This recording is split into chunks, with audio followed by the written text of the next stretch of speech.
everybody, No BS Fishing here. Just wanted to reach out there and thank a lot of you on Fish Brain for several years of faithfulness. I think I've been on it maybe 5 or 6 years, and seen a lot of good people come and go, and a lot of people still there from the beginning, and made some new friends lately. Just want to say thank you to all of you guys. And also, as far as my YouTube channel goes, I think I'm at 328 subscribers. I really hadn't pushed it, hadn't made the videos that I should be making, and I plan on making quite a few as the weather warms and the bite gets a little better. Of course, I should be doing some of these videos on these tough bite days. There's a lot of folks struggling right now from the post pond, and I think the super moon, full moon ain't helping a lot, especially if you're fishing very pressured water like we like to fish. Pond fishing's fun. It can be a little easy sometimes, but the pressured water is where we really like to go and test what little bit we know. With pressured water, you can't just do the same old every time. You just got to think things through, do things different. Maybe, the speed of how you're doing it, fish spots you don't normally fish. We found that a lot of times in these pressured lakes, go to the very center, place where you wouldn't normally want to throw. Electronics helps too. It'll help you find fish. Schooling bass swim all over the place. They don't stay just on the bank, they just steady moving. So get ahead of them, you can catch some of them if you do the right things. Sometimes, fishing heavy gear the way we like to fish, because we don't want nothing to break, or we want to get them out of the water quick. Sometimes you got to lighten it up just a little bit. So sometimes if you're throwing a bigger bait, you have to go to a smaller bait if you want that bite. I can recall a couple years ago I was fishing, and I don't throw the Texas rig very much, but I was throwing a Texas rig lizard, and and this is a private pond that was usually fairly easy to catch fish out of, but this day I fished for 2 hours without a bite. And I was kind of just in total disbelief, and I was throwing like I said, I was throwing a lizard. I think I might have been throwing I don't know, 3-ounce worm sinker with it or something. 3.5 ounce, 3/8 ounce, I'm sorry, 3 ounce. Good Lord, we sink a ship with that, can't we? But anyway, before I left, I thought, well, let me try one thing. So I cut the line, and I put on like a 1/32 ounce worm weight, very tiny. I had to special order it, just enough to get the lizard to the bottom, but much slower. And just by making that altercation, just by changing that up, we sure don't need none of that, do we? But anyway, just by changing that up, the very next cast I caught a 5-pound bass, and went on around a pretty good sized pond, went on around it. I think I ended up catching about 30 bass. So just by changing the speed of that going down made a difference in the bite.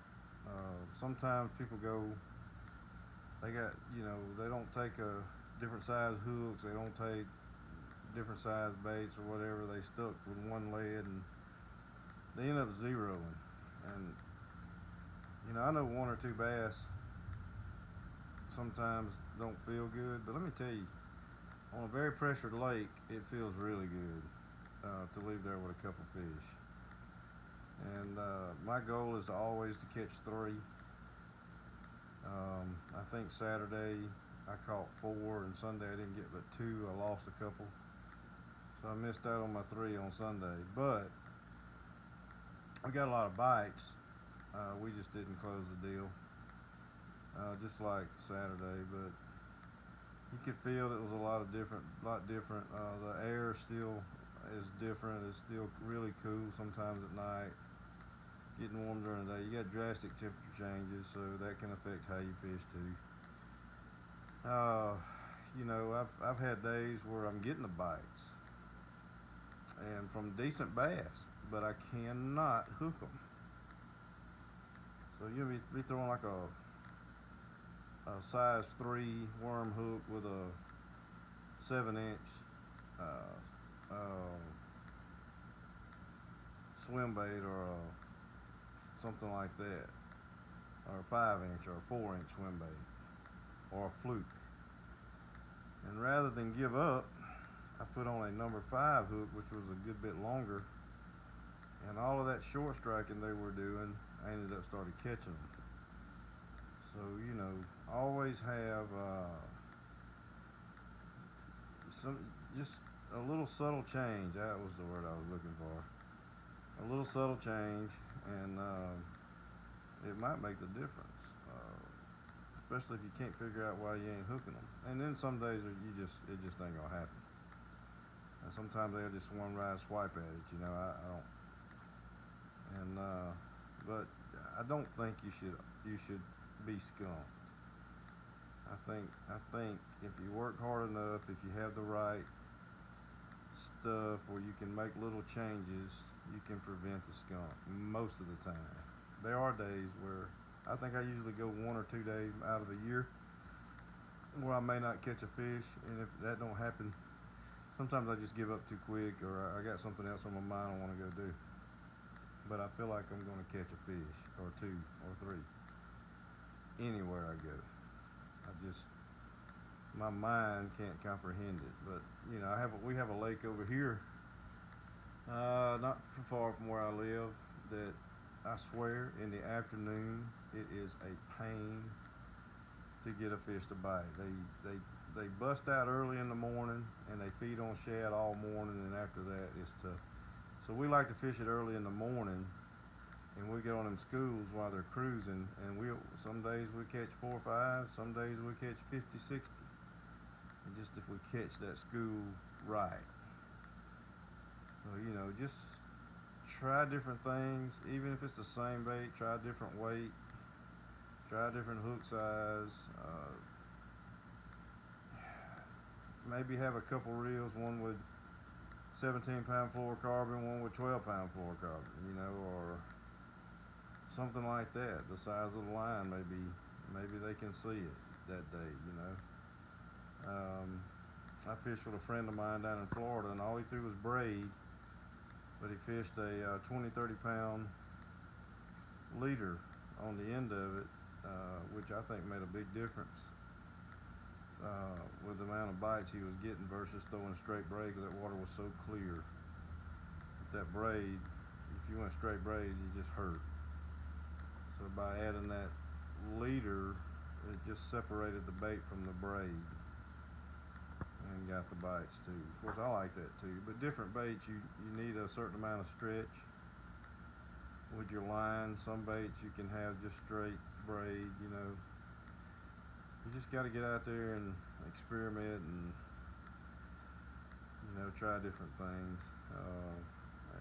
And just fight it, don't get you skunked. You know, leave there with something. Catch something, whether it's small bass, you know, tough lakes, private, public lakes, very pressured.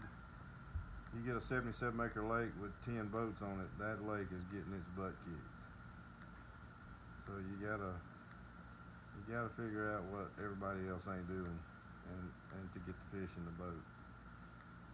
So with that being said, back to the YouTube channel. I think I'm gonna start pushing it again. I think I'm gonna start. I'm gonna get my cameras out, get them back on me, and get back out there and start doing some videos. I always try to do the video where I'm catching, and I don't know that that's exactly what I need to be doing, as much as showing y'all what we do here may help you there, and maybe something y'all see that we're doing, give us a tip if you want to, and we'll try it. I ain't afraid to try anything somebody tells me. If it makes me catch a more fish or a bigger fish, then I'm gonna do it. I don't believe in live bait for bass.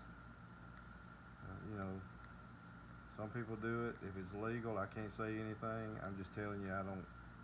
If I was to catch a 10-pound bass on a bluegill, I wouldn't feel good about it. I probably wouldn't even post it. So therefore, I won't be doing it.